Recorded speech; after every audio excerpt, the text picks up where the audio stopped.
It's just instant shock, and you really don't hear anything after that initial word of, you have cancer, or we found cancer in your prostate. You're just kind of overwhelmed. You start getting angry and sad all at the same time, and just overwhelmed with a flood of emotions. I'm a practical person, so I just see this as, okay, this is something I have to get over. And my wife and I talked about it before and after, and just agree that, this is something we have to address, and just let's take the best steps forward. The Prostate Cancer Center has been incredible. I started researching it once I was diagnosed, and researching all the resources that we have here compared to other provinces and even in the States, because, once you're diagnosed with cancer, you start thinking, oh, should I go to the States for treatment or aftercare or whatever it is. But once I started researching the reputation of this place and all the resources, I was, really impressed with everything. And talking to some colleagues that I had in Ontario, they just don't have the resources that we do here in Alberta with the Prostate Cancer Center. I can't think of anywhere else in North America, and that's what I had heard. There is nowhere else in North America that's quite like this, that has the resources. And I think the fact that it's privately funded really helps that a lot.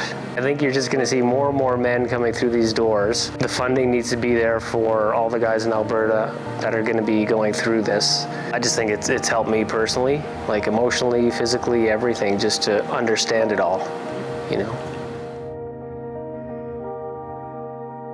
I think it's important to keep it in Calgary, just because, it's your friends and neighbors.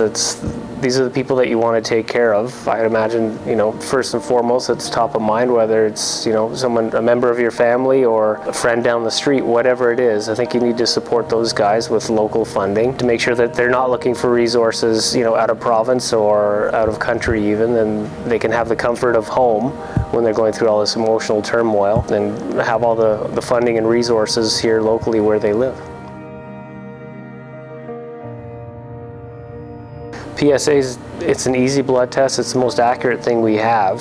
For now, it's the easiest indicator that there's something wrong with your prostate. So why not go get it checked out? It just baffles my mind that guys wouldn't get a blood test. You're going to get your cholesterol checked or whatever, just add it. It's another little checkbox on the doctor's requisition to get a PSA, and you can start trending it at a young age and see if it's going up.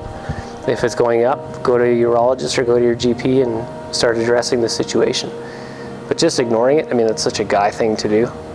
It's not like me. I was perfectly healthy, fit, all that stuff. I never went to the doctor because I thought, if I go to the doctor, he'll find something wrong. Whether it's my blood pressure, cholesterol, something. I had no idea it would be cancer. Every guy's got to give their head a shake and start taking care of their health, especially if they have a family or loved ones that are depending on them and need them around. Why would you not do it? And there's no reason to hide it and keep it a secret, because it is, kind of a sensitive issue. It's a part of the body that, again, guys are not going to talk about. It's easier to talk about breast cancer or skin cancer, but you start talking about prostate cancer and sharing that with people, some people get weirded out. I found that, the more people I talk to, the more people I found out who had it, whose families have been affected by it. Maybe they didn't talk about it, but they start talking about it when you talk about it. So, if you spread that awareness, there's just going to be more and more guys going to get their PSA done, getting checked early on, and just taking care of it, so it's not that big of an issue down the road.